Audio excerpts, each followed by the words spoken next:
Cyclops and Jean Grey are the uncanniest of X-Men power couples, and their mutant family tree is full of time travel, sinister clones, alternate realities, and cosmic fire.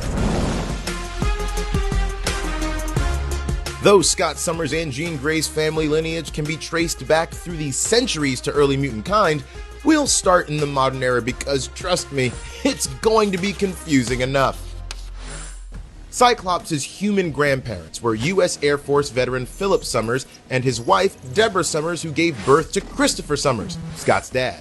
He too joined the Air Force and married his wife, Catherine Summers. Together, they had two sons, Scott Summers, later to be known as Cyclops, and younger brother Alex Summers, later to be known as Havoc.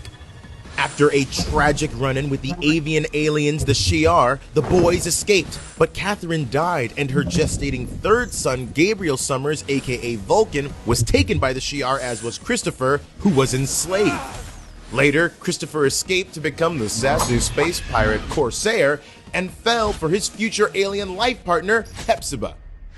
The boys were raised in the foster system until Scott and later Alex were welcomed by the Xavier School. It was there that Scott first met Jean Grey, who had been placed in the school by her parents John and Elaine with the encouragement of her therapist, Charles Xavier. Jean was the youngest of 5 children and the only mutant, as her siblings Sarah, Julia, Roger, and Liam displayed no sign of the X gene. Though Scott and Jean had a stirring romance, Jean would tragically appear to die under the duress of the Phoenix Force. And so when Scott met a girl exactly like her named Madeline Pryor, he immediately married her and started a family, welcoming their son, Nathan Christopher Charles Summers. However, Madeline and Jean were more alike than you might imagine.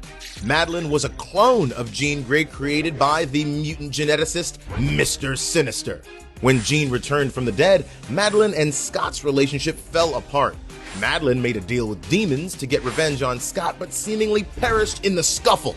Because Nathan carried Jean's genes, he is biologically Jean's son. However, Nathan was infected with a techno-organic virus and was taken to the future to save his life. There, Nathan was cloned and both children were raised.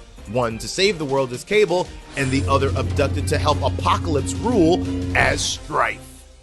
During Cable's quest to save mutant kind as well as the future, he married the mutant warrior Aaliyah Dayspring, who gave birth to their son, Tyler Dayspring.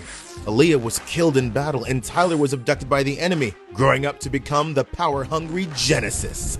But that was in the future. Cable was already back in the past, where he adopted an infant mutant named Hope. And though Hope Summers shared no genetic relation to Jean, she exhibited many of her finer mutant qualities. Cable and Hope then went back to the future. Meanwhile, back in the past, aka our present, Jean and Scott rekindled their romance and were finally married, until Jean died. Again.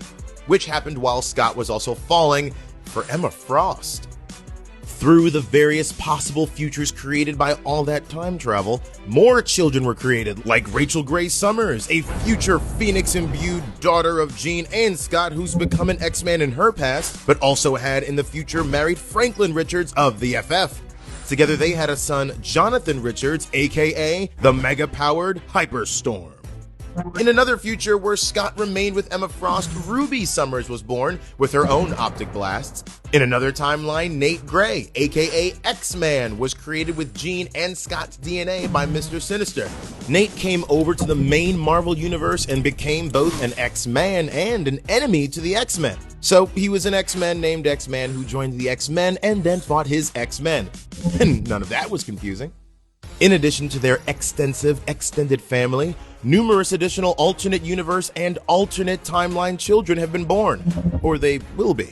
Not to mention all of Mr. Sinister's other creations like Zraven or the Living Monolith, who utilized multiple X-Men's DNA, so we'll call it here before we tear a hole in the space-time continuum. Oh, no, too late!